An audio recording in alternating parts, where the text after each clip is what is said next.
नमस्कार दोस्तों, मेरे YouTube चैनल में आपका स्वागत है। UPPCL यानी Uttar Pradesh power corporation limited में एक और नई वैकेंसी आई है जो बैकलॉग की हैं। ठीक है, उस वैकेंसी का नाम है असिस्टेंट अकाउंटेंट यानी कि सहायक लेखाकार। देखो, यह जो वैकेंसी आई है ये बैकलॉग की वैकेंसी है। ठीक है, बैकलॉग में ये ऑनलाइन होगा, सारा एग्ज़ाम जो होगा ऑनलाइन फॉर्म भरा जाएगा, एग्ज़ाम भी ऑनलाइन ही होगा जो CBT की तरह होगा। ठीक है, इसमें देखो, अगर हम वैकेंसी की बात करें तो अन्य पिछड़ा वर्ग श्रेणी यानी नॉन क्रीम लेयर, इसकी 21 यानी 21 पोस्ट हैं टोटल। अनुसूचित जाति की बात करें तो 11 पोस्टें हैं, और अनुसूचित जनजाति की अगर हम बात करें तो एक पोस्ट है। ठीक है, जो एक पोस्ट दी गई है। उपरोक्त रिक्तियां जो हैं उनकी संख्या आवश्यकता अनुसार घटाने एवं बढ़ाने का अधिकार Uttar Pradesh power corporation limited के पास सुरक्षित है।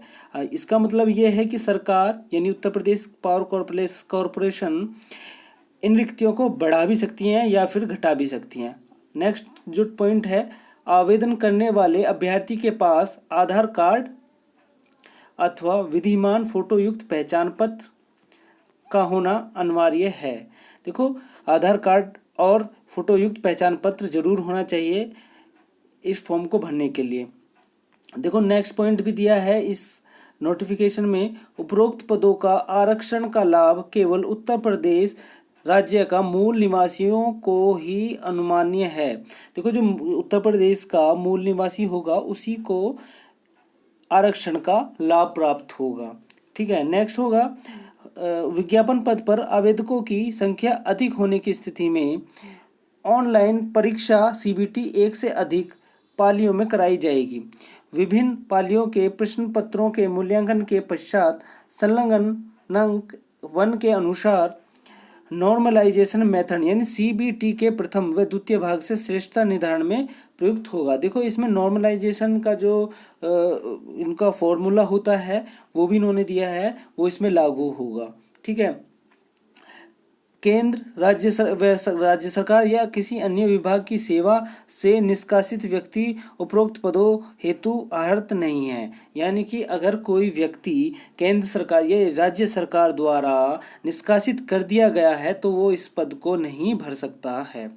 ठीक है, देखो नेक्स्ट आता है अनिवार्य शिक्षक एवं अन्य अर्हताएं। देखो, अनिवार्य जो शिक्षा क्या होगी, इस फॉर्म को शैक्षिक एवं अनिवार्य अर्हताएं क्या होगी उसके लिए हम बात करते हैं। देखो, ये है असिस्टेंट अकाउंटेंट, सहायक लेखाकार। देखो, सहायक लेखाकार में क्या होगा, इसमें मान्य प्राप्त विश्वविद्यालय या डीम्ड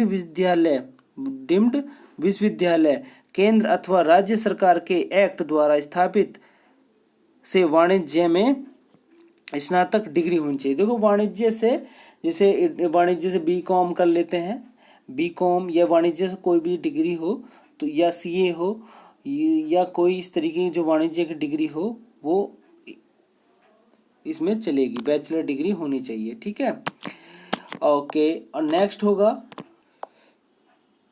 होगा दोस्तों आयु, जो आयु होगी वह 1/7/2020 को न्यूनतम 21 वर्ष होनी चाहिए और अधिकतम 40 वर्ष होनी चाहिए। यानी कि ये जो डेट दी हुई है 1 जुलाई 2020 से वह 21 वर्ष कंप्लीट कर चुका हो और 40 वर्ष से अधिक नहीं होनी चाहिए।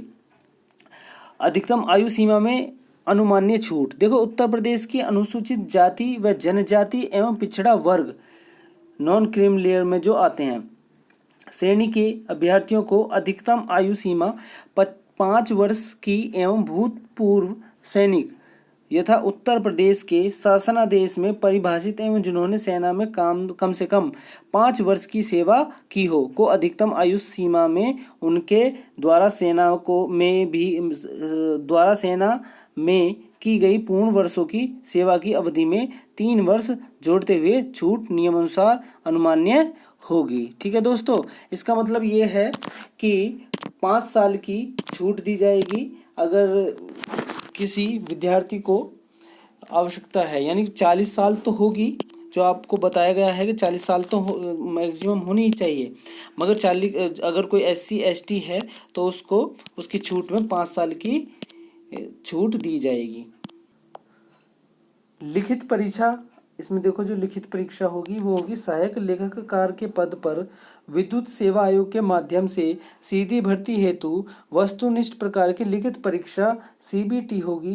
लिखित परीक्षा CBT के प्रश्न पत्र 2 भागों का होगा। प्रथम भाग में 50 प्रश्न व द्वितीय भाग में 150 प्रश्न होंगे। देखो प्रथम भाग की बात कर लेते हैं।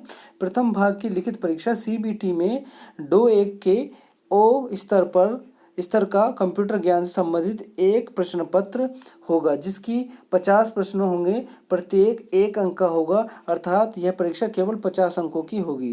प्रत्येक गलत उत्तर के लिए 1/4 अंक की अतिरिक्त कटौती की जाएगी। नेक्स्ट होगा कंप्यूटर ज्ञान की प्रथम भाग की परीक्षा में कम से कम 50% अंक प्राप्त करने अनिवार्य होंगे। देखिए 50 प्रश्न होंगे, 50 का 50% आपको निकालना होगा, इतने क्वेश्चन आपको करने ही होंगे, यानी 50%, 50 और 50% 25, यानी कि आपको 25 क्वेश्चन सही करने ही होंगे, जो नेगेटिव मार्किंग के बाद में 25 क्वेश्चन आपके सही होने चाहिए। अगर इससे आपके कम है, आपने अटेम्प्ट चाहे कितना भी किया हो, मगर नेगेटिव मार्किंग के बाद 25 मिनिमम आपके क्वेश्चन राइट होने चाहिए, ठीक है, तो तभी आप क्वालिफाइंग होंगे, आपकी तभी कॉपी दूसरी जो आपका दूसरा एग्जाम होगा वो चेक होगी, ठीक है। देखो यहाँ पे लिखा हुआ है अर्थ न होने हुए इस लिखित परीक्षा CBT के द्वितीय भाग का मूल्यांकन नहीं किया जाएगा, इसमें लिखा हुआ है। देखो और जो कंप्यूटर का जो पेपर होगा ये क्वालिफाइंग होगा, इसके मार्क्स नहीं जोड़ेंगे, बस ये क्वालिफाइंग है, ठीक है। द्वितीय भाग का जो एग्जाम होगा, द्वितीय भाग की लिखित परीक्षा CBT का पाठ्यक्रम सिलेबस निम्न पर होगा। देखो द्वितीय भाग का जो सिलेबस होगा वो इस प्रकार है।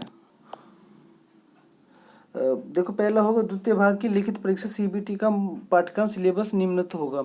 जनरल इंग्लिश व जनरल हिंदी होगी, अर्थमेटिक आएगा, अकाउंटेंसी और auditing and income tax conforming to the graduation standard, ठीक है।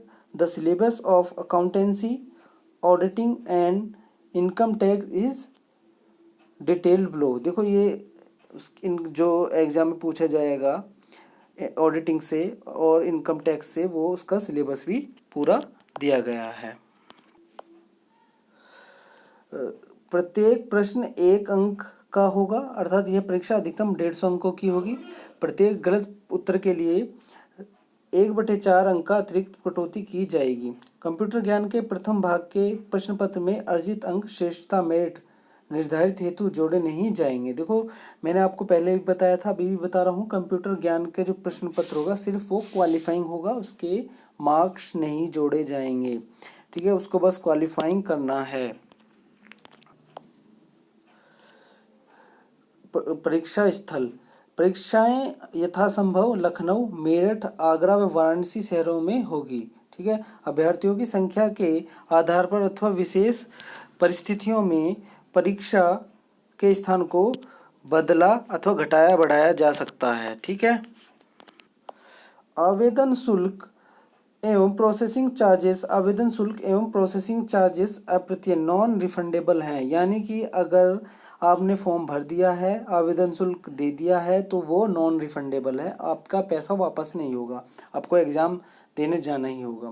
देखो उत्तर प्रदेश के अनुसूचित जाति व जनजाति श्रेणी के अभ्यर्थी हेतु 700 प्रति आवेदन, यानी कि जो SC है या अनुसूचित जाति से है, अनुसूचित जाति या फिर अनुसूचित जनजाति से बिलोंग करता है, तो उसके लिए 700 रुपये है एग्ज़ाम फीस। अगर पिछड़ा वर्ग से है तो उसको 1000 रुपये देने होंगे। यदि विकलांग है तो उसको 10 रुपये प्रति आवेदन आपको पे करना होगा, ठीक है।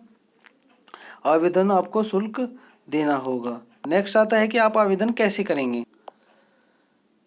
आवेदन कैसे करें? कॉरपोरेशन की वेबसाइट www.uppcl.org को खोलने एवं tab apply online against advertise number 505/वीज़ा/2020 AA backlog for the post of assistant accountant backlog पर क्लिक करें तथा खुलने वाले नए टैब पर हाउ टू अप्लाई पर क्लिक कर प्रक्रिया को भली भांति समझें एवं आवेदन पत्र को निर्देशानुसार वर्ग पूर्ण कर अभ्यर्थियों को सुझाव दिया जाता है कि वे अपना रजिस्टर्ड ईमेल एवं मोबाइल नंबर को अंतिम परीक्षाफल आने तक सजीव रखें।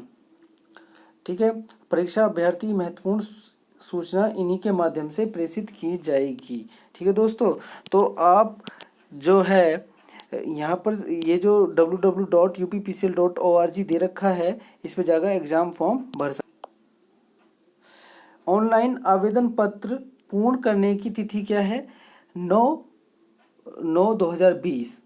ठीक है, 9/9/2020 से 9 सितंबर से 2020 से 29 सितंबर 2020 तक इस फॉर्म को आप जो है भर सकते हैं। इसकी जो पेमेंट कैसे करेंगे? Net banking, credit card, debit card इत्यादि द्वारा आवेदन शुल्क जमा कर सकते हैं।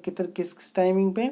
वही टाइमिंग है 9 तारीख से लेकर 9 सितंबर 2020 से 29 सितंबर 2020 तक इसकी आप एग्ज़ाम फीस जमा कर सकते हैं। आप ऑनलाइन चालान भी इसका जमा कर सकते हैं भारतीय स्टेट बैंक ऑफ इंडिया से। ये चालान क्या होगा?